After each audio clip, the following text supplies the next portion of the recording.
Star Trek hair. That hair. Can we talk about what hair products you use? We're back, and so is Star Trek hair.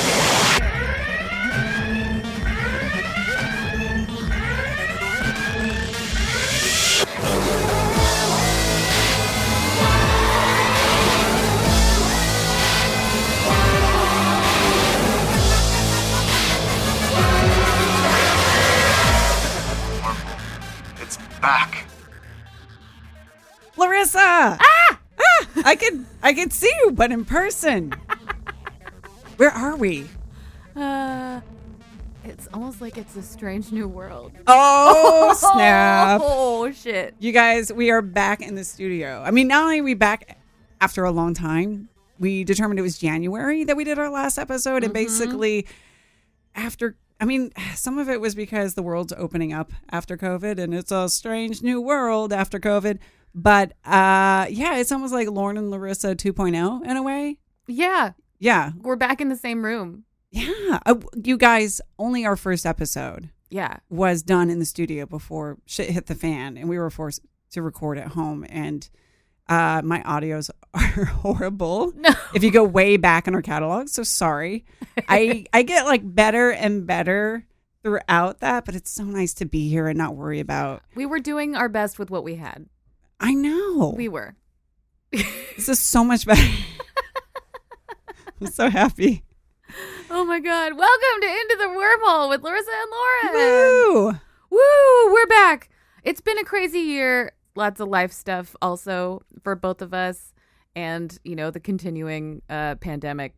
But things got crazy. And now here we are back. There's so much new Star Trek to talk about. Oh my gosh, yeah. And we had like good stuff and bad stuff. I feel like we have to mention we both got COVID. Yep. So like that was part of it. And just life. You were touring. You won. I feel like we have to mention it and kind of gloat a little bit. Larissa won. What was it from? She won a big, impressive not a prize. Not a prize. I won title. The Publishers Clearinghouse Yes. sweepstakes. No, yeah, I won Americana Music Award for Instrumentalist of the Year. That's awesome. It was yeah. Congratulations. Thank you. Larissa's been like killing it. It's weird to think because since we haven't been here since January, we had good stuff, we had bad stuff, family stuff, personal stuff. But like you have just been scoring a lot of stuff and been on the road and just that's all the good stuff. Yeah. Yeah. I mean, work is really good. Same here. Yeah. Same here. I've been busy. My kids are now. We were talking about this a month after we recorded our first episode. I found out I was pregnant with my second child. That child is turning 2, probably a little before this episode comes out. So it's amazing. This is, we've been doing this for longer than I remembered, which is great. Like when we started this podcast, Discovery was the only new Star Trek out. Okay. At the time. And we... Oh, the train. There it is. There's the train. Yeah.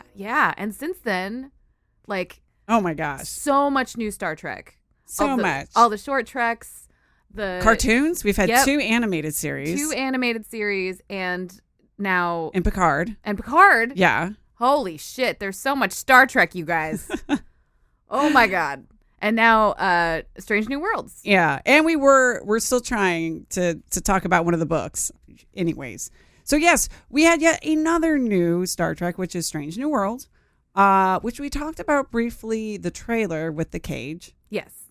Yeah. And it was like, okay, here we go. More new Star Trek. And I kind of feel like when people talk about the Marvel Cinematic Universe and they're just getting fatigued or it's just like, there is too much. I was a little worried that might be happening to me in Star Trek. It's just like, there's a lot. Yeah. I mean, Marvel is the most exhausting franchise. It's too much. There's so much stuff. It's so much stuff. Although we did just finish She-Hulk and I really enjoyed it. Oh, really? Yeah. I thought it was great. Okay. Liked it a lot. My husband is watching the new Game of Thrones. I will not be watching that. Okay. I asked how much incest there was in the beginning, and he was like, not that much. And now he's like, I am so confused. Like, everyone's related, but I forget how. And but yeah, I like have to pick and choose. So yeah, it was like, oh man, okay. Oh yeah, and there's new the Star Lord Trek. of the Rings, the Rings of Power. Not watching that. We just finished that. I have I have time for the Star Trek that we talk about on the podcast. Yeah. Yeah. As having a 2-year-old and a 4-year-old and everything else that's going on is like, that's what I have time for. And maybe it's just a good time to segue, because all I can say is I'm really happy with this new Star Trek. I know you watched it. I know Michael was like, I'm really curious to see what you think about Strange New Worlds, which I thought that's probably a good sign. For the record, Larissa has, how many seasons are there? There's just one. Just one. Yeah. You've watched it all. I've watched the whole thing. And just because a couple of weeks ago, we're like, what are we going to record? And it was like, okay, cool. Strange New Worlds. I watched the first 3. Yeah. And so I think that'll be nice, actually, that you've watched the whole show and I'm coming in as someone who's just watched like the first 3 episodes. Yeah. But I have been pleasantly surprised, because I feel like I've been an old fogey who's liked my, 1990s era TNG, and I just want to stay in that little blanket. And I'm like, I have to talk about this new stuff and what all the cool kids are talking about. And, I haven't hated it. I'm not one of those people that are like, this is the worst thing. I'm going to get on Twitter or whatever and be angry. Man. Yeah. But I've been pleasantly surprised by Strange New Worlds, because I felt like Picard and what I've seen of Discovery, when I think back, it's like, oh yeah, remember we had someone trying to, Seven's adoptive son, like, let's just try to dig in his skull and take away something that's not there. And we had death, and we had probably melting. We have some melting in the first episode of this. But yeah, it was like, kind of dark and depressing. And yeah. And I feel like for a lot of Trekkies, at least for me, and I feel like a lot of people relate to this, that like Star Trek is like a place of comfort for me. Star Trek is one of my like intense special interests, but I also use it to like self-soothe. If that makes sense. Sure. Like I've been on tour for the past couple of years, and if the hotel room has a place that I can cast Amazon Prime, I have my Paramount Plus subscription through Amazon Prime, then I put on Star Trek, and then I feel like I'm at home in this strange hotel room. You know what I mean? And when I do that, I don't put on Discovery. Sure. And I put on TNG. I put on Voyager. I put it on so that I feel like, oh, this is my house now, at least for the next couple nights. And I light a candle and I try to feel like home. And Discovery, like, even though there's a lot of fun shit in there, I really do enjoy the show, especially the past 2 seasons. It's not the comfort show for me that TNG is. And I mean, for a lot of reasons. Part of those reasons are, connections to my childhood and memories and shit. Sure, nostalgia. That's going to play into it. But Strange New Worlds feels more like TNG to me. And I don't know if that's just like me being like, finally, yeah, they're doing what I want them to do. Like we all as fans, we're all like, why don't they do what I want them to do? But this does feel like more my kind of shit. Yes, and I wanted to read that up, that you are a fan of Discovery. Yeah. And so you can say that objectively. It's almost like I loved watching Breaking Bad. I loved watching Battlestar Galactica. But those were kind of, they were dark and they weren't always hopeful. Yeah. And I just, it's one of those things where I'm like, I had a really fun time watching that. I don't need to watch it again, though. I think I'm kind of one and done. And you're right. Like some of the older ones, it was fun to go back and watch Riker make omelets for the crew. Yeah. And I've only seen a handful of Discovery, so I can't really have an objective opinion. But when I think about that in Picard, I'm thinking of like Michelle Yeoh, like slitting everyone's neck with like a secret earring, and someone her accidentally eating one of her best friends, and like secret earring. Yes, and like all this true. shit that's like, and there's so much punching in the first episode of Picard. My punch counter was just like, oh, okay, it is a lot of punching, more it's death. Intense.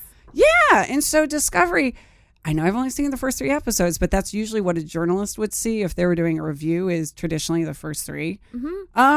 Yeah, I've genuinely enjoyed it. It's what we kind of wanted when we were talking about the trailer. You have your little 45-minute romps. And what I really like is they actually they're planting seeds. You have some really good character interactions and character development. And then they're kind of planting seeds for maybe more long-term things. But it's not, the whole show doesn't depend on that. Like Picard, I can say, we had this 10-episode arc of Soji and the Borgs, and what does it mean? And I guess that makes sense for Picard, but I felt like everything was in service of this 10-arc story. And even though they had episodes that kind of focused on the characters, it really, at the end of the day, like, you didn't really get that much. Yeah, and it's almost like, I think the thing about these more self-contained episodes, because, I mean, don't get me wrong, there are longer arcs in Strange New Worlds. We know this. I've seen the whole first season. But with these smaller, more contained adventures, I feel like the thing they're able to do is set the stakes differently. Like, to me, the stakes in Discovery are always like the whole universe is gonna explode, right? Yeah, or, or the whole Federation is gone, everyone's blown up. Like, it's, like we just lost everything. The stakes are so yeah. Where do you go from here? Right. And I feel like the really nice thing about this way of delivering story is that the stakes are more personal now. Like, the stakes are personal to the characters, or the stakes are personal to like, for example, the stakes are this one race of people, or the stakes are like, Pike's personal shit that he's carrying with him from Discovery. Yeah.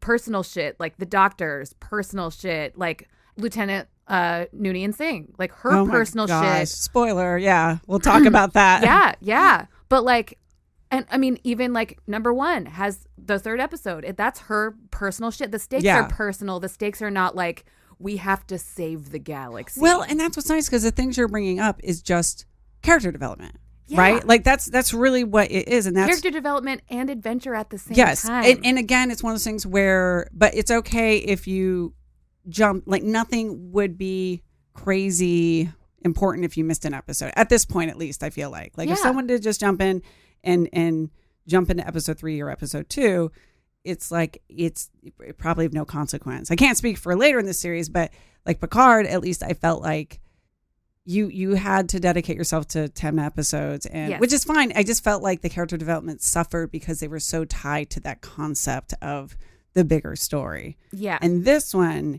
it just sort of like, okay, so we're probably not going to do like a standard, like this is what happens the first episode. No. Yeah, we're just going to talk. But like the second episode, I liked all of them. Even the first one, which is a big deal because I have been recorded on the show saying I usually skip the first episodes of the seasons. They're usually kind of these, it's almost like they're trying to be movies, but they're like a 2-episode thing. And although Deep Space Nine it's pretty good. Like, I don't think anyone's going to blame me for skipping well, I don't know. I was going to say, I guess Next Gens isn't too bad. But it's just like, okay, alrighty, I got it. Next Gens, you just get, DeForest Kelley being like, when I was your age, I was dead, and we're here in the spaceship. That's like, right. Okay, that is that one.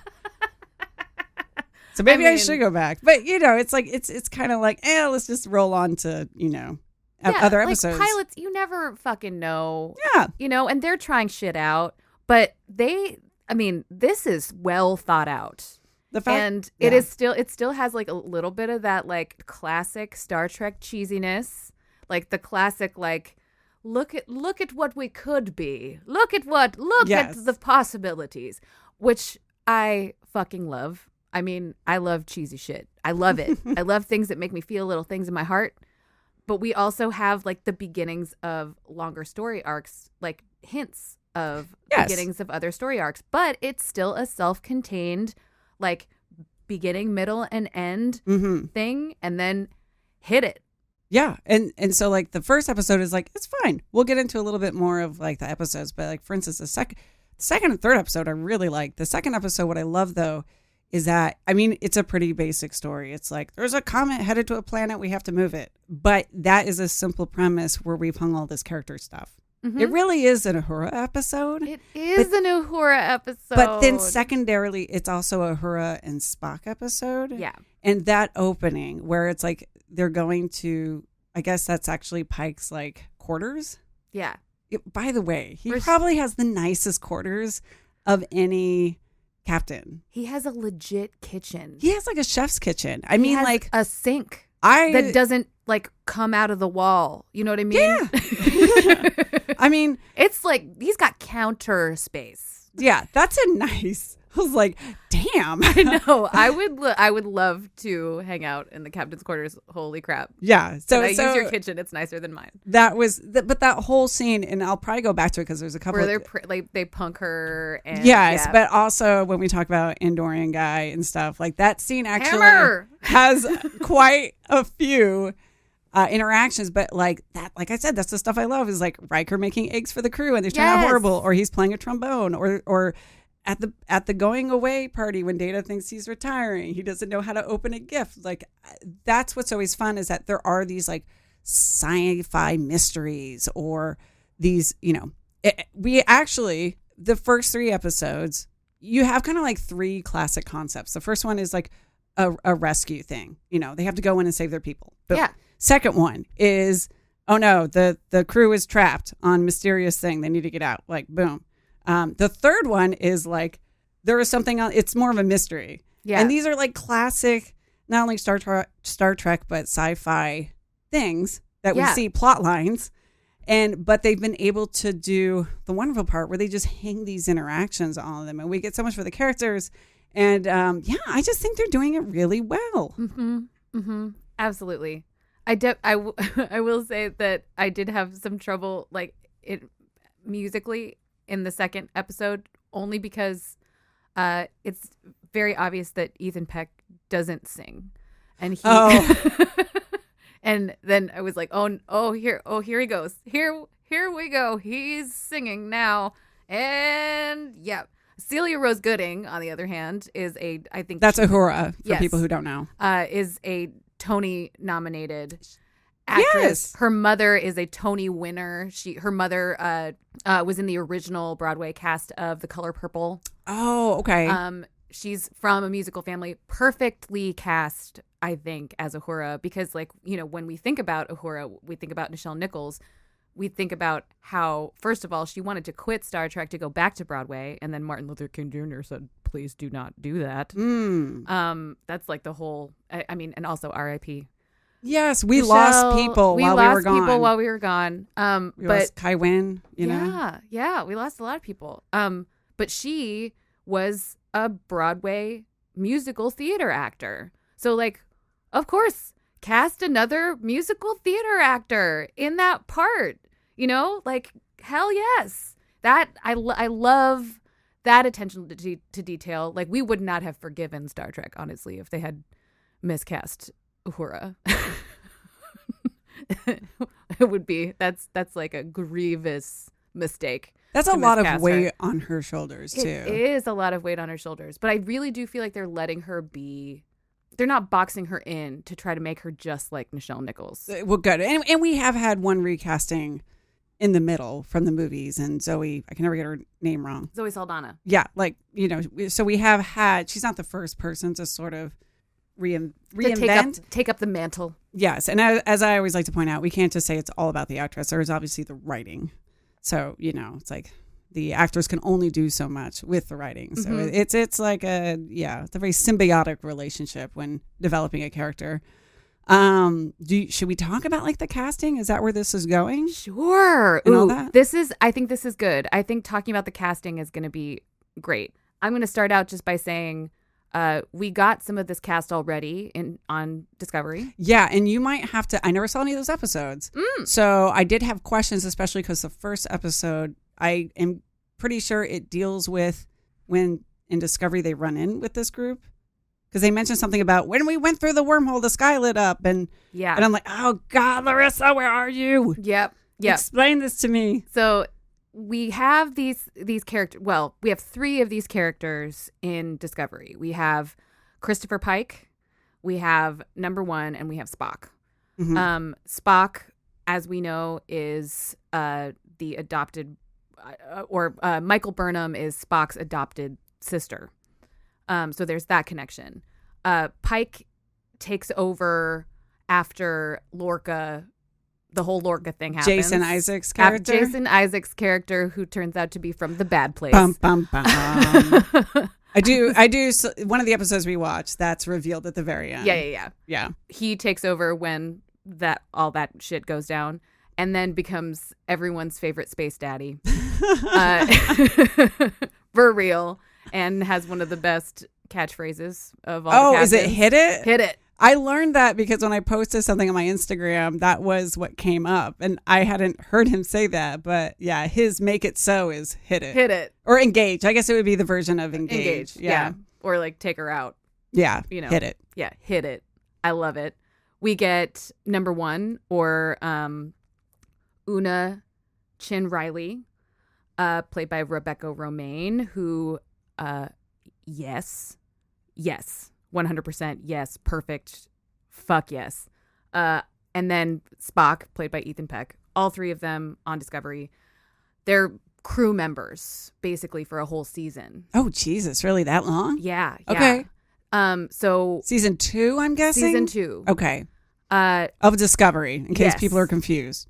So Pike, I forget exactly what the adventure is, what happens, but he sees his future in this like Klingon monastery because I don't know. Okay, so that actually happens in Discovery. That actually happens in Discovery. Oh. So he sees how he dies. And how he gets in that famous contraption that he's stuck in. Yes. So he gets all of this information, and this is him trying to process that. Like, that's some crazy shit to like know when you're going to die. And it's a lot of painful terror, and you see it happening to him. You see it like, eating him up, and you see the worry and the fear that he's got going on, but how like he's still really doing his job really well. Oh, he's just really good at his job. He's just very, very good. So from someone who might be in my position of not really being in Discovery but going to Strange New World, that's like the first episode. It's revealed in the first 10 or 15 minutes that, like Larissa's saying, that he has this vision. And he's, I love it. He's got a big beard. He's in Montana, because whenever Star Trek wants to be like Earth, it's always like, you got to put your Sherpa jacket on and you got to go somewhere with trees and horses and log cabins, and then some like futuristic space shuttle's got to pick you up. Live in a former national park. Damn it. Sing row your boat. Yeah. You got to be making eggs. You got to have a horse. Eggs or some sort of breakfast food. There has to be a horse. I mean, do you even there realize must be a horse? It sounds like the Nexus. It sounds like Generations. Like, damn it, he's talking to Kirk, and there's like a woman waiting for him, and he's like, I gotta bring breakfast to her. And, but yeah, like you basically, episode 1, it's a 45-minute episode. It clicks along, and you realize, oh, okay, cool. He actually knows this piece of information, which I was not expecting as someone who's not as familiar with Discovery. So that was a very interesting thing to kind of throw out there. Yeah, and I love that they're taking that and they're running with it. It's obvious that it was planned that way. Mm-hmm. And showing what I think is a very well written example of non-toxic masculinity. Yes, which we'll get into more, I'm sure. Yes. And allowing this masculine character to process his trauma in a healthy way. Yeah. Like watching him be vulnerable, and then also watching him open up to his friends about it, like talking to Number One about it. Talking to Spock about it. Like, because that's one of the other things that I love the most about Star Trek. Yes. It's the good friend moments. We know Larissa loves a good friend moment trademark. Wait, I'm just going to put this out there. One of her future episodes might have to be like Larissa's top 5 good friend moments. Yeah. But it is interesting because, like you said, it is a very like the idea of fate and all of that is a very Star Trek thing. And so you get him talking to Spock, who has a very different viewpoint of it than like Number One. And I love how he brings up that he's like, I've looked up these people I'm supposed to save. Yeah. So then it's also another moral dilemma of it might just not be something as simple as like, can I die or not die? It's like, is it possible I am affecting these, 8 other people? And especially like there's the end of episode 3 where he happens to look them all up. But since it's good, he says in the beginning, like it's supposed to be about a decade away. He's like, I have about 10 years, according to this prophecy. So when he looks them up, they're all kids. Like, and they show them and it's just like, that means so much more. And, going back to like the needs of the many outweigh the needs of the few. And it's just like you said, something they go back to, but it doesn't weigh down the story. Yeah, because it's really just we're learning new things about these characters all the time, and the things that have happened to them and the experiences that they've had, the traumas they've been through, informs how they make decisions now, informs how they react to like new dangers and how they react to I mean, that's one of the nice things. Like we learned very early that like Riker has a shit relationship with his dad, or that it's like Picard stood up this woman, like their whole story. No, she stood up him. No, remember the French woman? Sorry. Riker has a terrible relationship with his dad. Picard stood up a woman. It was the first thing that jumped to my mind. But you know what I mean? It's just like, it's this idea that everyone's got work, but behind the scenes, there's all this stuff going on. And so that's what I like about this, is that it's not all centered, at least for now, on one big story. It's like, because that's what that's what does happen. You go to your life, but meanwhile, the person you're in a meeting with, they have like some drama going here, or someone's dealing with their own insecurities. So let's see, we're talking about Pike, right? Well, yeah, we were kind of like going through all of the cast. Okay, because I definitely have some thoughts about Pike. Yeah, I mean, he's great. Who's the actor again? Anson Mount. This is funny. The only time I've seen him is the opening of that short trek with the Tribbles. Oh, wow. So you haven't seen the movie Crossroads starring Britney Spears? I looked up his Wikipedia. No, I mean, well, yes, it's true. I haven't seen anything else, but I mean, the Pike character. Yeah. Sorry, I meant...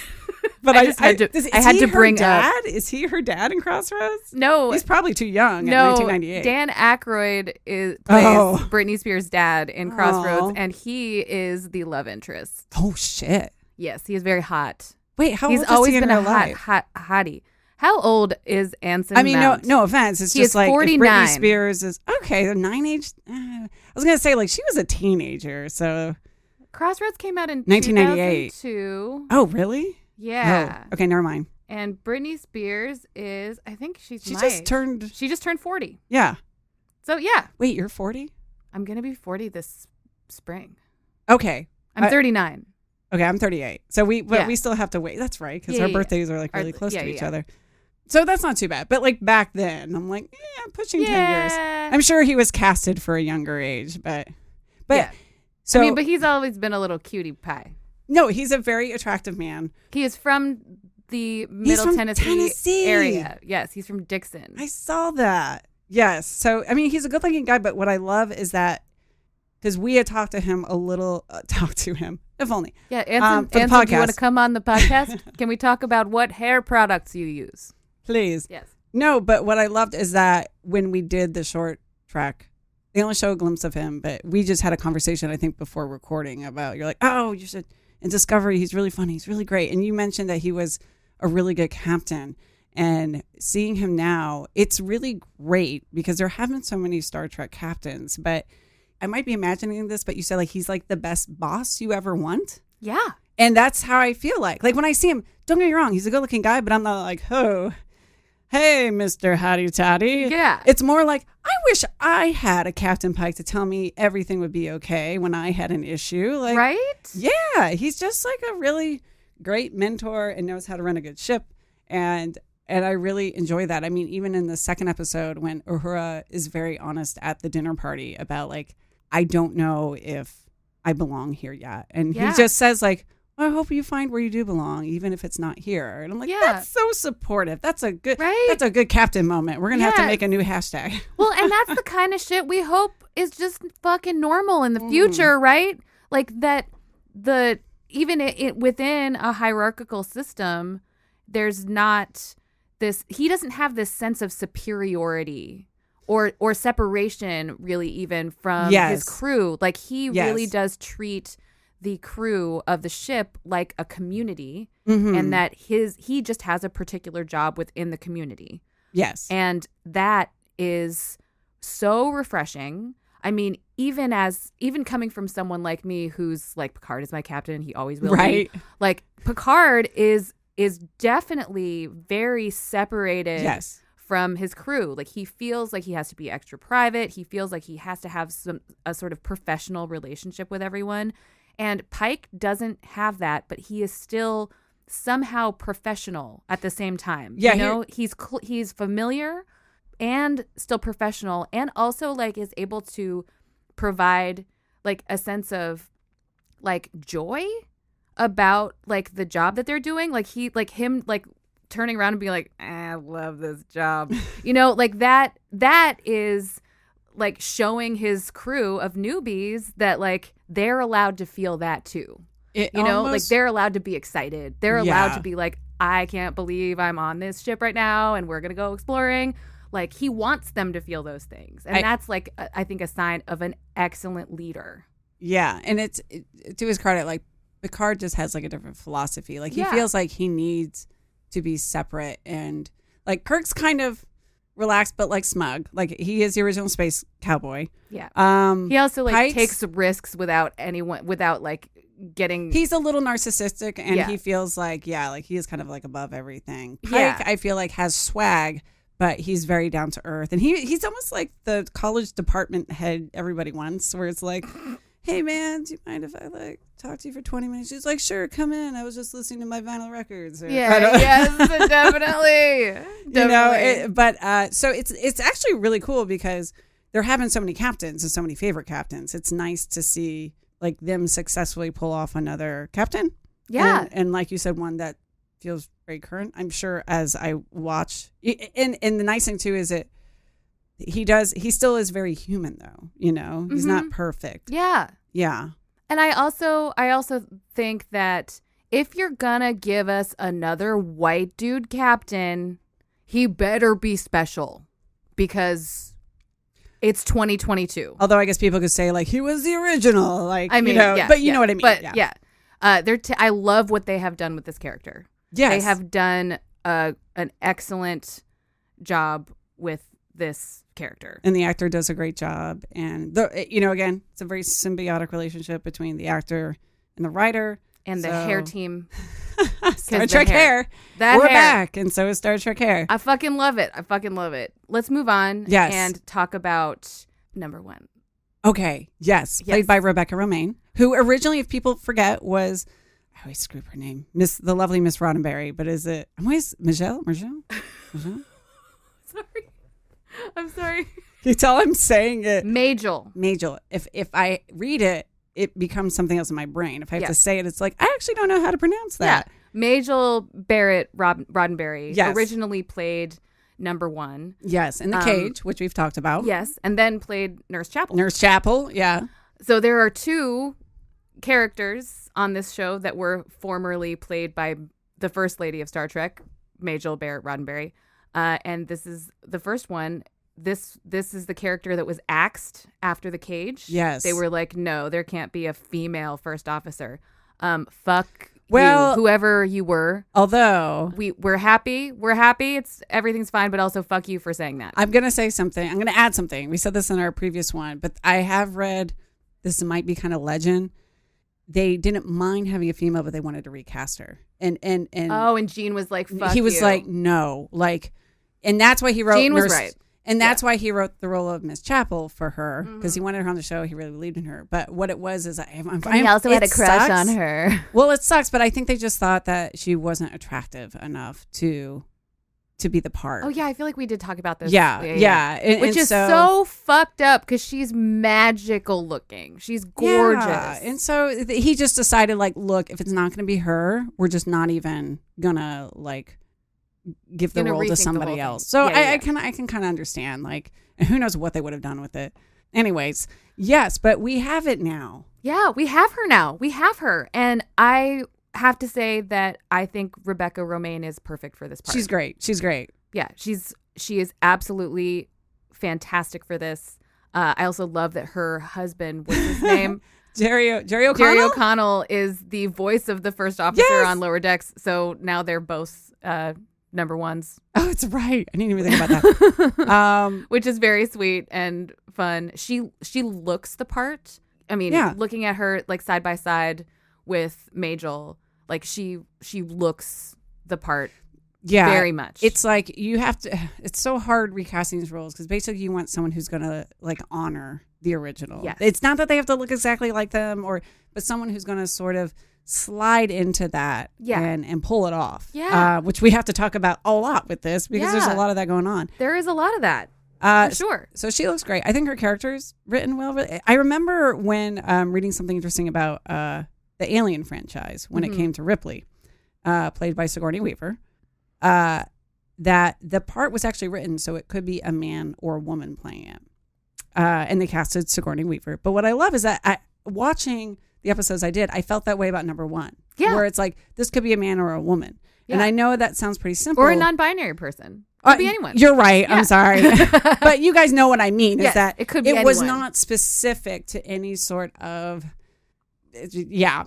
So that was refreshing because there's nothing like traditionally masculine or traditionally feminine. Yes, thank you. Yeah. There would be like in the hands of somebody else, I could see them really pushing the whole like, because wasn't there something in The Cage where he even says something to number one about like, not you, number one, you're different, and it's like fuck that. Yeah, it's like that microaggression. I forgot. Yeah, this like is the 1960s. Women are so emotional, but not you, number one. And so you could see somebody else like handling that in that way or sneaking that in. But there was no dialogue written for number one that sort of pinpointed that the character had to be something specific like that. Yeah, which is the way it should be. Yeah, and which is the way it should be. I have one complaint though about her character right now. You do? As somebody on episode 3, and I'm curious. I don't know what they're going to do with it because, again, you've seen the whole series 1. I'm not going to say anything. On episode, all right, and I should say spoilers because I thought we could talk about this without spoilers. We can't. There's just too many like bombs they drop that I think we have to talk about. Oh, yeah. And the fucking season's been out for months. Right. So if you're like me, just, don't listen to this if you haven't seen it. So, and on the 3rd episode, they go to a planet, and it's kind of cool. They're researching the demise of an alien species that they didn't try to terraform planets to suit their needs. They would genetically alter themselves to kind of be one with nature and improve their status, which I was like, that's a really interesting concept for an alien species. I love that. I guess technically it's something that was introduced in Enterprise. Yeah. And so we won't go into that. Well, but like it ties into like the eugenics wars. Yes. Like all of the being altered. Yeah. Which we know about from DS9 and which we also know about from Wrath of Khan. I know, right? And, there's been some eugenics stuff. So her species kind of like follows along that line, although it's for more of I should say a well-intended thing. They're like, we seek to be one with nature. So that she mentions something about like that. But anyway, so we find out though that this species has always been sort of an outcast, and only to one of the twists of that episode is that we find out she is one of these alien species from another colony, not the one they're researching. And so like there's kind of some hints, like there's this pathogen that's on the ship and we know she has it, but it's not affecting her like the rest of the crew. And then also she suddenly is like super strong and is carrying another crew member like it's nothing. So they hint about it. But at the end, there's this reveal that like, surprise, she's one of these species. Mm-hmm. And so I guess it's suggested that she is somewhat altered, or like her alterations maybe passed on from her parents. And, like if her parents had altered them to be super strong, I guess they would have a kid. So we know, at least right now, I don't have any information about maybe it's just things she inherited. But then I thought, okay, that's cool, but that kind of sucks because can't she just be a woman? Like now she has to be a superwoman Like, oh, Yeah. you know, like, and Pike's like, and I know that's not what they're trying to do. Pike's like, you're the best number one in the galaxy, you know, Starfleet. And it's like, but is it because she's a super altered woman? Like, can't she just be a woman? I understand that. I think so. It's a small complaint, by the way. It is. But it's legit. I also know that the concept of this alien culture and species was written and developed by DC Fontana for a novel. Cool. And so bringing back that concept is kind of like, I don't know, sweet. No, it is. Does it have to be her, though? Do we have to compromise number one's character? Could it have been Kyle, or could it have been Chapel even? Yeah, it could have been anyone. Yeah. Honestly, it could have been anyone. I like that they brought back a DC Fontana throwback from a novel. You know what I mean? Yeah. Not from like the animated series or the original. Like it's like bring back like whatever DC Fontana shit you want. You have a whole catalog of like nuggets from all these writers of the past. Yeah. And especially someone like her who was like the first like woman who really contributed like creative material to the Star Trek canon. I mean, we all worship the shit out of DC Fontana. We all know this. But so I do, that element of it, I do love. I mean, I feel that way a lot about the way that women with superpowers are written in movies and media anyway. Like, you know what I mean? Well, like, I guess that's my point, is like, we get that so much. It'd be nice just to see a woman who, like, even you said you like She-Hulk. I do. I'm sure she's a good lawyer no matter what. But it's also like, once again, she's it's also like, a Hulk. Yeah. And I think, I will say, I do think we get that, like, I'm just a woman that's really good at her job. We get that from Chapel. We're going to talk about Chapel soon. And we're going to talk about Chapel. Okay, now we've talked about Pike and number one. Now we've got Spock. Ethan Peck, who, this is really the most I've seen him, because, again, none of the episodes that I saw Discovery had him. He's a good Spock. He's a very good Spock. Yeah. His grandfather is legendary actor Gregory Peck. I saw that. Who is one of my childhood crushes. I used to watch the movie Roman Holiday over and over and over. It's him and Audrey Hepburn, and it's if you haven't seen it, everyone watch it. It came out in like 1953. It's an excellent movie. He's hot. He's just like really hot. Ethan Peck, your grandfather's hot. Like really just. When I first saw his face on Discovery, I was like, I know this face. Why do I know this face? Who is this guy? I looked, his profile up or whatever. I looked him up on Wikipedia and I was like, yes, the fucking Gregory Peck's grandson is Spock now. He has such a distinguishable voice. Like, I don't know if you noticed, but it's just like his voice is not the voice I think would have come out of that body, but it's just, it's funny because, again, like we're now talking about someone who's been recasted before with the movies that, like Zachary Quinto, is that his name? And so I know there's probably some people who are like comparing those two. I might say that people might say like they like that Zachary maybe looked more like Leonard, but at the same time, for me, I don't care. I don't have to pick a favorite, I should say. But I really like Peck's interpretation. I like the way he carries himself. I think one of the nice things is that watching the original TOS, like Spock, like there's kind of that cliche even within the Star Trek universe that the Vulcans are always saying, like, we control our emotions. It's not that we don't have emotions. Yeah. And I think right now the show and Peck are doing a really good job of showing that. The fact that like Vulcans are complicated. Yes. Yeah. I think you are correct. I also love T'Pring a lot. Oh my God, we need to talk about that. So the first episode. Also, she is very hot. She's like so beautiful. Yeah, sorry. No, that's okay. I just had to like. We're both like. Blah, blah, blah. She's so beautiful, and oh my God, I cannot wait for you to see. I really have thoughts about this. Because, so in the first episode, one of the things that happens is they're on hiatus. So they go to Vulcan, and I love it. He gets proposed to by T'Pring. And it's, one of the things is, again, it's not the Vulcans don't have emotions. They control them. And so it's kind of funny because you're seeing a Vulcan proposal scene and then they're going to like go get it on. Yeah. You also see Vulcans flirting. They are totally flirting with each other. And they're like, winking. They're like, query. I see you're wearing traditional mating colors, but you haven't mentioned it. It's like, what am I watching? I was very intrigued by this scene because I'm sure there is something, especially in the animated series from like long ago, where they go into this, like the details. Yeah, in the books and stuff. But as someone who, watched Star Trek, but wasn't like, consuming everything.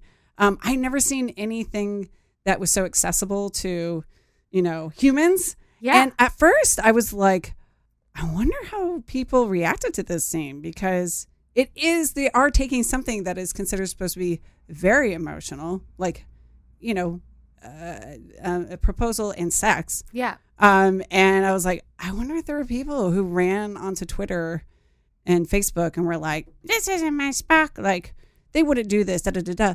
But then the more I thought about it, I'm like, is it kind of genius that they're showing that this is a very emotional situation, but how they're handling it? Yes. Because you can see that T'Ping is upset. Like, their sexy time gets interrupted. And, and she's popping attitude, but she's still very like, tame. I know you're saying you're committed to me, but I remain skeptical. Yeah, I remain skeptical. Ugh, excellent. And they're so quick-witted with each other. It's very clear that they have great affection for each other, even though they're showing it in a very Vulcan way. And there are a lot of Star Trek fans that identify as neurodivergent or who are like diagnosed somewhere on the spectrum, ADHD, all that stuff. Like me, I'm one of them. In the community, people have always said that Spock is coded autistic, that Vulcans as a species are coded autistic, and that there are a lot of people who relate to characters like Spock or like Seven of Nine and really feel seen when they see these characters on screen. I've seen people talk about Ethan Peck and the way that this new Spock is written as, instead of the way that Nimoy sort of did it, where he was coded neurodivergent, trying to interact with allistic people, with like neurotypical people, and that Ethan Peck instead is sort of acting like he is neurotypical, trying to interact with autistic people. Oh, interesting. Which is very cool to me because Spock is also a mixed race character. Mm-hmm. He's a mixed cultural character. So this sort of new version of Spock is like showing more of his humanness than past iterations of Spock have. And I love it. And that's true too, because there are moments that do read like, again, it's a small moment, but I really enjoy it when at the dinner party, everyone's like laughing at the story that Pike's telling about where he's in grave danger. And he's just looking around, and I feel like another version of Spock would just be like, I am a looking around like Data, and he's looking around with just like almost curiosity. And there's just little things he does, even when he's not talking. Or I just watched, the one where they're on the planet where Illyrians, thank you. And he's just like, this has all their history. I look forward to reading it, but just there's like a charm, it's like he's allowed to have interest and he's allowed to be excited about things or not excited or confused. But, it's like that's there. So that makes total sense what you're talking about. Yeah, I love it. I think it's great. Everyone in this cast has a very nice face. I like all of their faces. But they're very unique. Yes. I mean, I hate to say it, but like, okay, are we moving to Uhura maybe? Because I'm kind of have a comment. Yeah. I love Uhura. I love the actress that they... Celia Rose Gooding. Yes. But like, no offense to Zoe. She did a great job too. But like, she's a babe. You know what I mean? And that's... Yeah, she's like legs and she's a dancer. She's like her first movie was fucking Center Stage. Oh, really? Yes.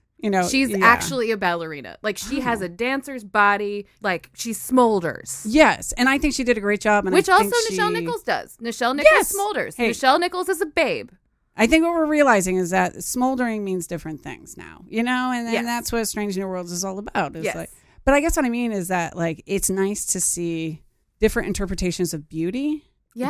Just in media in general. Yes. We've talked about that for a while on this podcast. And so what I like though is Uhura is someone who actually I feel like kind of just like I said, like slips into that role that Nichelle did. She's also so young, and it's Yes. obvious And she's a cadet. that she's young. I was thinking She's about 22. watching her. Oh, that's so awesome.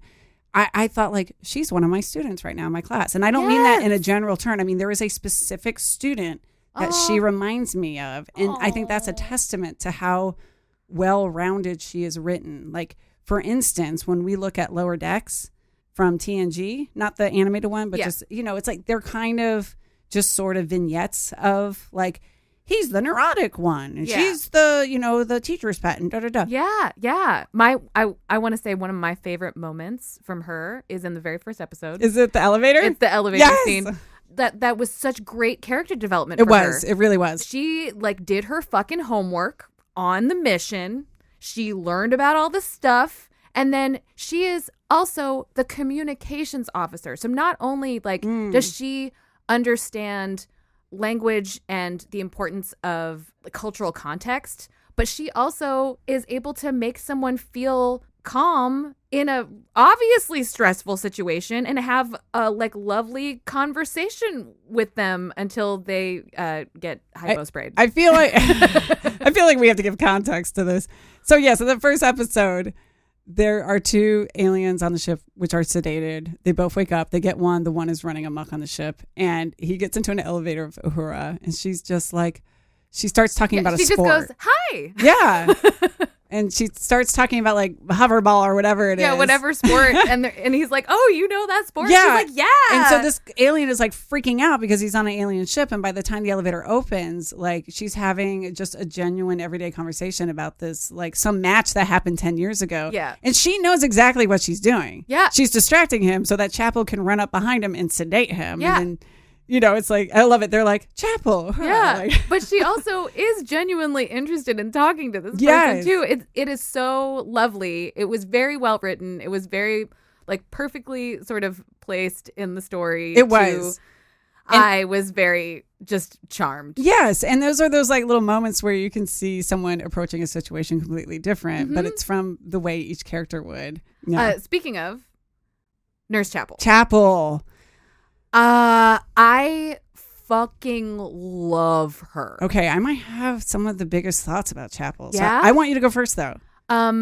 First of all, Nurse Chapel is just like the character of Nurse Chapel. She's strong. She like stands her fucking ground. She has opinions. She is a professional. I feel like the way that Jess Bush does this character is very modern. I would agree with that, actually. I might agree with it in a different way, but I'm going to save these comments. And I am charmed by it. Okay. I think she is the most human seeming Could we see of the crew. Could we say she is the most 2022 of the group? Oh, yeah, definitely. Okay. 100%. Okay, we might be on the same wavelength a little bit. Her and Ortegas are both very 2022.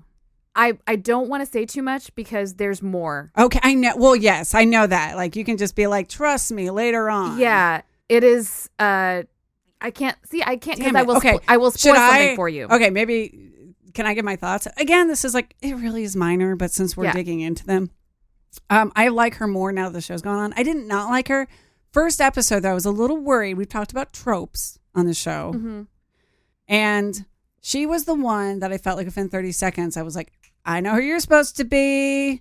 You're supposed to be. Because so many shows did this. Like, she immediately reminded me of NCIS, that actress who, like, even if you don't watch that show, you've probably seen her. She was on the news, actually, for the last 2 years. But, like, she's the quirky, like, spunky lab person who does forensics. Yeah, nerd tech. Yeah, like she's brainy, but she's cool. And again, Yeah. she has a cool vinyl record and she knows all the local bands. But like this actress, the way they styled her, she had like the Betty Page bangs and pigtails and like the studded dog collar and the big black boots. But like there were so many shows in the like 2000s, like Bones did it. They had a rotating cast of like quirky, possibly like now that we look back at it, like on the spectrum, like assistants, it could be casted as a man or woman. I mean, honestly, I feel like the whole trope of manic pixie dream girl is just a girl on the spectrum. That's exactly what I was thinking. Like, she is not a manic pixie. What is it again? Manic pixie dream girl. A mani-pedi dream girl. Mani-pedi.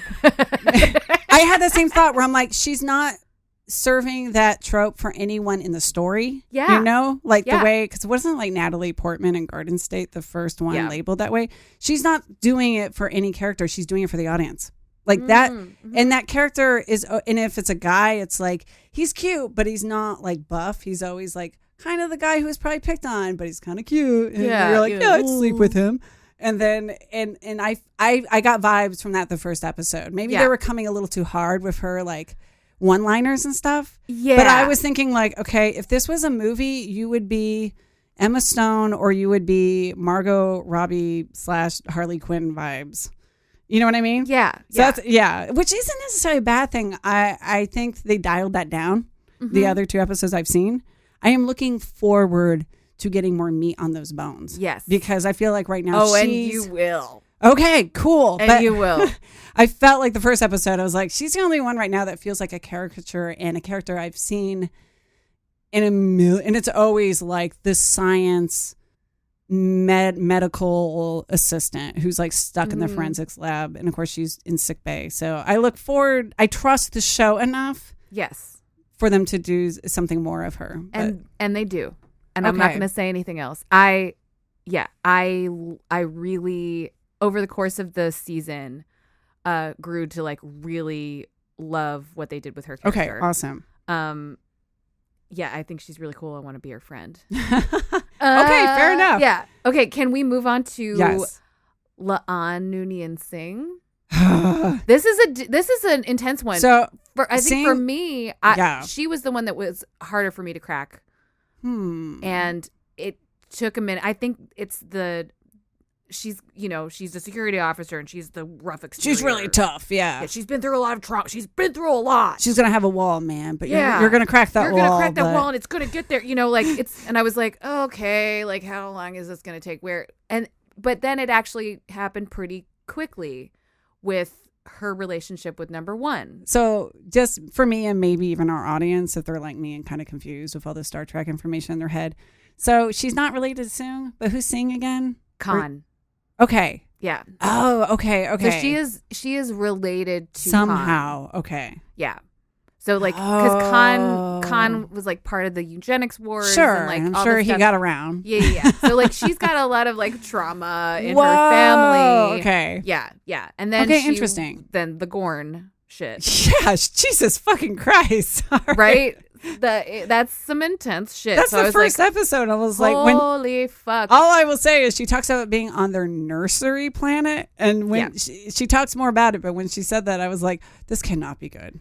It's gross. And let's just say it turns this like very silly 60s rubber lizard costume into something that sounds horrifying. Absolutely horrifying. Just so scary. Because like the Gorn, from the original series, we're like, I mean, we've all seen the memes and the GIFs. It's just like a guy in a costume, rubber suit, just being like, rawr, and he probably rawr. Can't see. Yeah, so he was moving slowly, awkwardly. Yeah, it is. I love what they've done with that species. The Gorn? Made them did they come back? Fucking so scary. Oh shit! Great. So fucking scary. Yeah, so Laan took me a minute, but then as soon as there was that moment where they're rescuing number one in the first episode, and they're like, "Oh, they're like, hey, my friend." then I was like, okay, there's gonna be some like really great female friendship moments, but that pass the Bechdel test. Also, you know what I'm saying? Also, I will say, okay, maybe not the first one, but like I the first punch I remember is thrown by one of these characters to the other. So it's like that shows you, compared to like Picard, how much the punch meter is down. Mm-hmm. But it's also like they're not just besties. You know what I mean? Mm-hmm. Like just like anything else, it's complicated. Yeah. So that's nice. Yeah. Like that there's actually a layered, complicated relationship there, friendship. I think it's wonderful. I love Christina Chong. I think she's gorgeous, and I'm very excited about more from her. I mean, I'm excited about more from everyone. Briefly mention Ortegas, who I also love. Like, I love a cocky, like, flyboy kind of helmsman, Tom Paris-y. She kind of, all right, this is horrible because I don't want this to come out the wrong way. Sorry, I interrupted. No, but, you're right. In Discovery, who's that comedian that they have on sometimes? She has a role, but Tig Notaro. Why is it just the haircut and like kind of the half smile that reminds me of her? Yeah, because they're both lesbians. I don't want it to come off that way, but you know what I mean? But part of me is like, they've got similar style. Okay, I was kind of worried. I'm like, are they recycling this vibe from Discovery a little bit? I don't think so. I feel like Tig on Discovery is really actually just being Tig. Well, that's fine. It's just like, I almost feel like sometimes shows have, like, this is just media in general, but it's almost like diversity bingo, where it's like, do we have that marked off our card? And I was like, is this supposed to be Tig light? I feel like this, like Tig to me on Discovery is more like Bones. Okay. Like she's like, ugh, are you serious? And I have to clean up your mess. Ugh. Like that is Tig on Discovery. I feel like Ortegas on Enterprise, on this Enterprise, is more of a flyboy. Sure, like you said, like a Tom Paris type. She's the one that hazes Uhura. Yes. Like she's the one that's like, hey, she's joking around all the time. She's having fun. She's like, whoa, let's do this. And you're right. Her language is very like 2022. Because at one point, the one guy who's like freaking out when he gets infected, she's like, all right, whatever, like tweaks your freak or something. I'm like, I'm sure people talk like that. Yeah. I think traditionally this kind of character is usually played by a young man. True, right. So it's really fun to see this character being played by a lesbian instead. I think everyone understands what I mean. It's like, let's just make sure we, I think we talked about this with another one where we were saying like, we have to understand that there isn't one version of any demographic. Yes, absolutely. And I was a little worried that I'm like, oh God, is this just supposed to be like the same character because that's the only way we can depict, like you said, a lesbian woman or something. Yeah. I mean, but I sort of see her more. I actually don't even know what her pronouns are. Let me look. But well, that's interesting you mentioned that because the Uhura goes by they and she. I noticed. But let's put it this way: I trust the show to give me more. I'm sure her story is going to expand soon.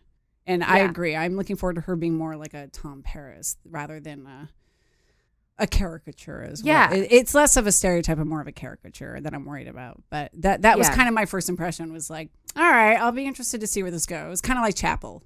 Yeah. Okay. So I feel like next we've got to talk about Hammer. So is Hammer the Andorian? Yeah. Man, he's one of my favorite things so far. Yeah. Hammer is... he's grumpy, but there's more to him. But there's more to him than just grumpy. Oh, yes. He's also fucking hilarious. Like I just adore this character. He's complex. I mean, that's what makes any character can be one thing, but it's the complexity around the grumpiness in this case that makes it good. Yeah. Yep. I don't want to say too much because there's more of him. Okay. I will say, I mean, I think they have a nice build. Like the first episode, they just show him. And at first I'm like, okay, cool. There's an Andorian on the cast. I thought it was just like, look, it's one of those aliens, The second one, Spock and Uhura have a wonderful scene in that dinner party scene. Yep. I love it. And then the third one, he becomes actually like a pretty important part of the plot. So we definitely get to see him more in action. And I'm just like, this guy's great. And is it that he's blind? He's blind. But not all. I mean, this not is a all stupid Andorian. question. He's like he's like an albino subspecies of Andorian. Interesting. Okay. Yeah. So he's fun. Yeah. I was just like, this guy's great. Yeah. And actually, the actor that plays him is legally blind. Oh, seriously? Oh, okay. Nice.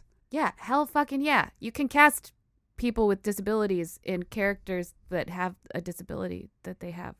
Yeah. You could do that. It's like The Quiet Place, like the daughter. Yeah. Yeah. Yeah. Because Yeah, there are actors of all different kinds in the world. Yeah. Yeah. Damn And it. I just think I think this guy is so like quick and funny and just I also love a grumpy character. I love grumpy characters. This is why we love Bones.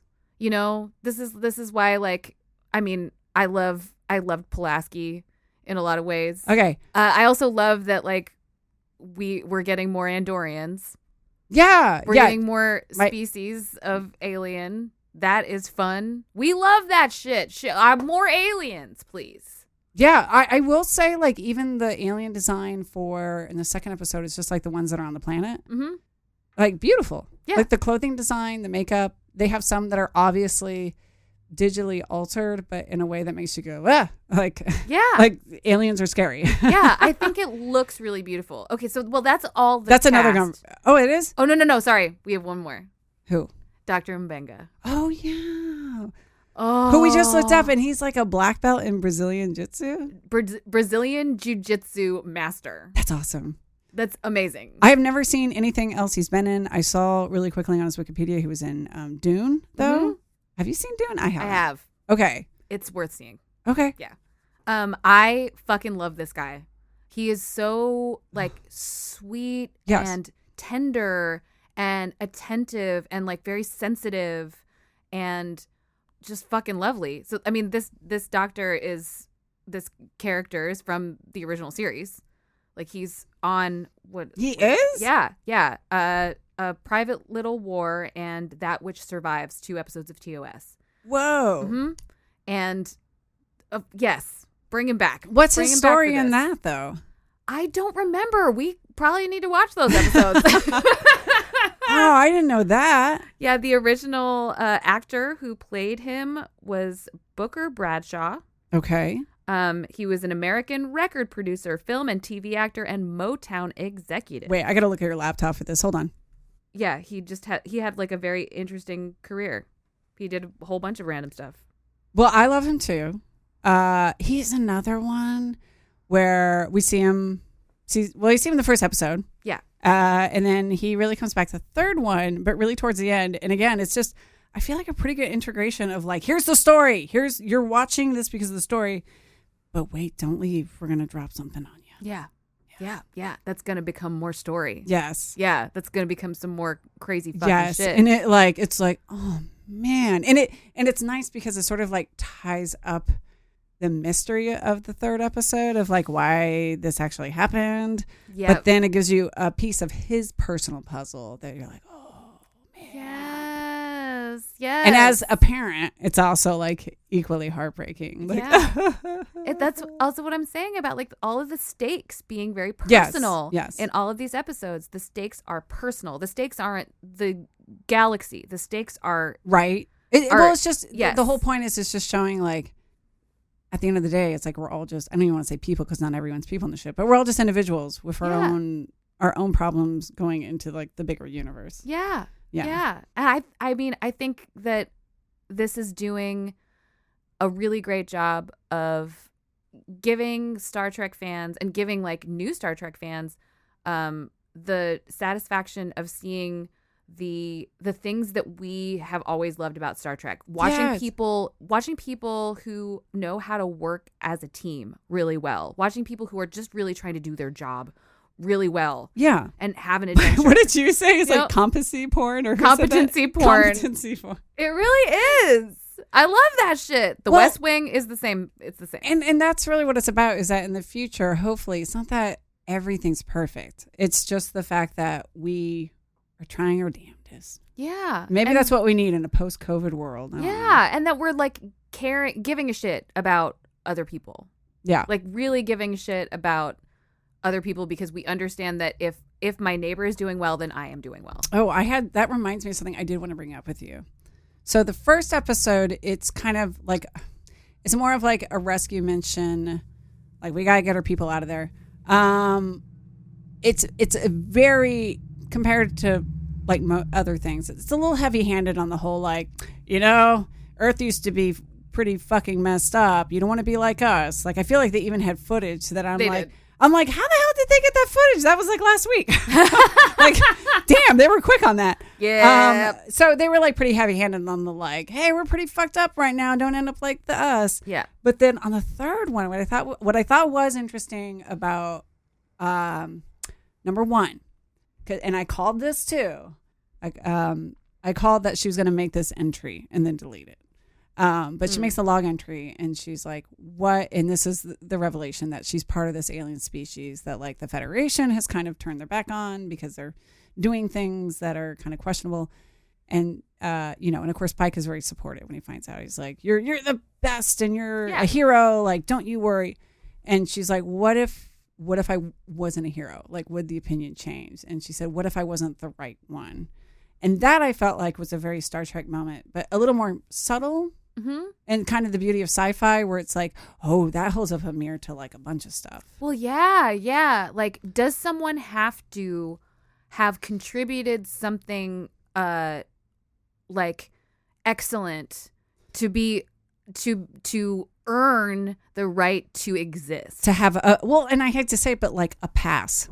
Like it sounds shitty to say it that way, but when she's like, if I wasn't quote unquote one of the good ones, and that really stuck with me because I felt like that was a very, and I hate to say it, but like, especially in white society in America, like, that happens a lot where, we just talked about it actually in The Cage where he turns to number one. He's like, but not you, you're different. Yeah. And like, not to put you on the spot, we can edit this out, but I feel like that is probably something you have heard in your lifetime. Oh yeah. That's the model minority myth shit. Yes. Mm-hmm. Where, and it, or like I've heard from people like, oh, your mom immigrated right. She did it right. Yeah. Like that where it's like, what? That's not cool to say. It's like, no. And so, and that's not just like a race thing. That's like a religion thing. Yeah. That's that shit gets used for every LGBT. reason. Yeah. It's like, oh, this is an abomination, or like, but not God's you. gonna send people to hell, but not you. You're one of the good ones, and it's like, oh, that's ugly. It is really ugly. Yeah, and so it is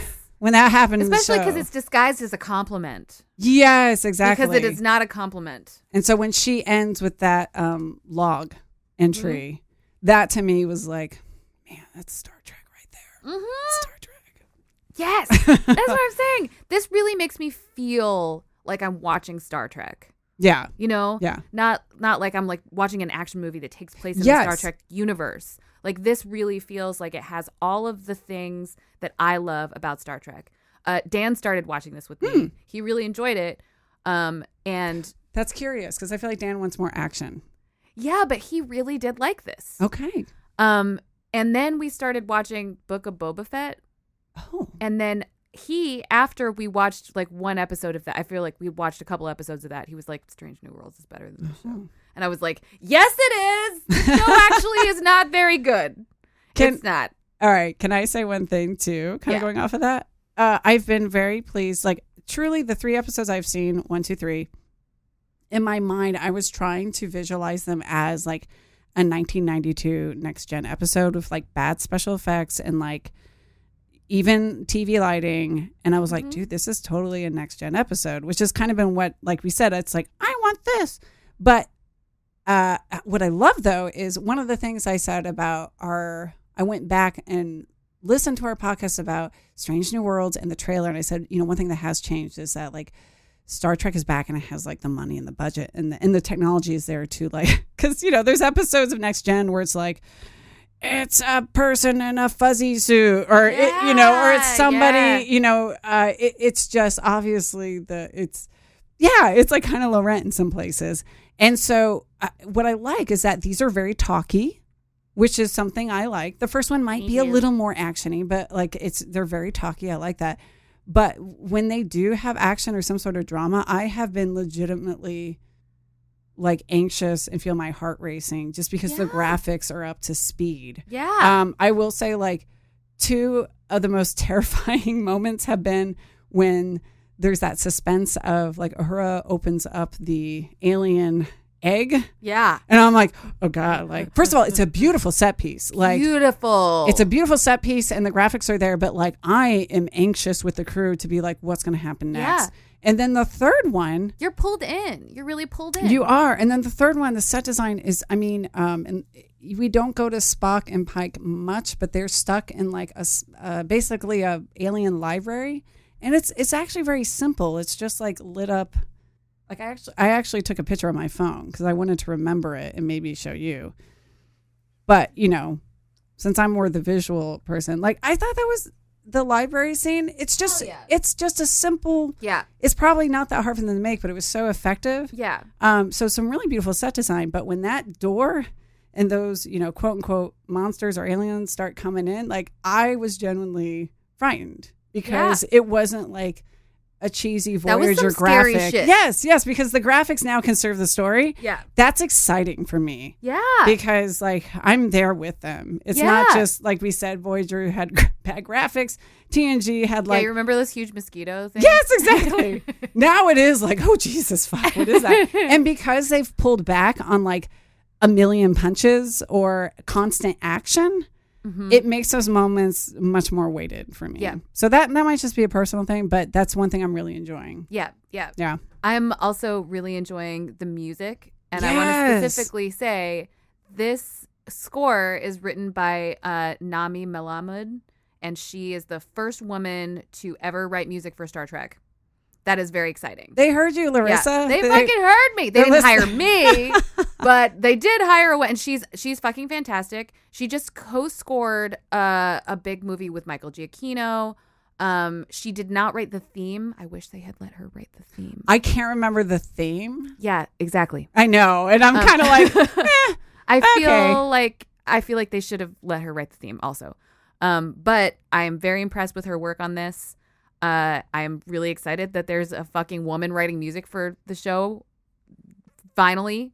And I now follow her on Instagram, and one day I'm going to send her a message and be like, want to be on our podcast? You should. Because I would love to talk to her. I definitely noticed the music. I think it was the second episode. I actually went out of my way to text you and be like, is it me or is the music really good? Like it's really good. Would it be more proper to say the scoring? The score, The score of the episode.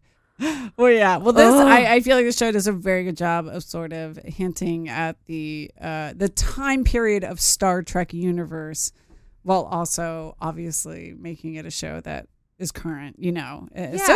So visually I like it too. Yeah. I am very happy. Yay! Happy how this has gone. I'm really excited for you to see the rest of the I season. am. I'm gonna watch it. It's gonna be my new lunchtime show. Yay! Yeah, because I genuinely want to watch it. It's not just like I need to watch it for the show, which I hate to say it, but I've kind of been feeling that way about some of the things in the past we've watched where it's like I gotta keep watching this. This is one where I'm like, I'm gonna keep watching this. I am really excited for you to see episode 5. Okay. I think we're gonna have to come back and do this. Favorite one. Maybe we can like get on and just talk about that episode at some point, because talking about more than one episode is hard. But we're just getting back into this shit. Well, this was a good introduction. And we have so much more that we want to do. I mean, we definitely want to talk about the new Lower Decks too at some point. But then we also have Picard. Yeah, we also have Picard. We also lost Louise Fletcher and Nichelle Nichols this year, so we do want to do some little dives in on them as people and like members of the Star Trek community. Like, I would love to talk about Nichelle Nichols and just, like, the cool shit she did. Sure. Fucking Nichelle Nichols is responsible for the first black woman in space. Yeah. So there's a lot more fun stuff. There's so much more stuff to talk about. But now we're back. We're back in it. We're gonna start putting more episodes out, and we're back. Yay! Woo-hoo! In the studio too. We're in a room together for the first time in a long time. This is nice. Yay! I think I can get used to this. Yeah. It was good. All right. So hope you liked it. And yeah. Bye. Hit it. Find us in the collective at intothewormhole.show, on Instagram at intothewormhole.podcast. Into the Wormhole is brought to you by We Own This Town. Why, when we're in battle mode, do the lights go down? Why the fuck? I mean, that is just going to make me stub my toe on something.